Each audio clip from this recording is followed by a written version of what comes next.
கொளுத்த கொளுத்த வெயிலும் போய்கிட்டு இருக்கு ஐபிஎல். பொன்னியின் செல்வன் 2 கேகேஆருக்கு காவு.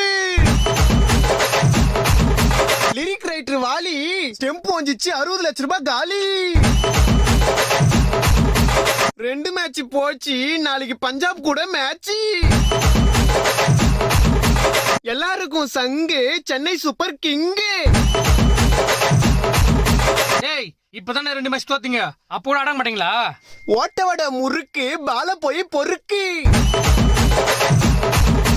ஓரமா போய் நில்லு, எங்க பார்த்தாலும் எல்லோ. சிஎஸ்கேல அலி, பஞ்சாபு நீ எங்கயாவது போய் ஒலி. தம்பி யாரது? இவ்வளவு ஆட்டம் போடுறியே, நாளைக்கு சிஎஸ்கே தோத்துச்சுன்னா என்ன பண்ணுவ? அடிங்க வாய கழுவே. அப்படிலாம் நடக்காது. இல்ல தோத்தா என்ன பண்ணுவேன்னு கேக்குற.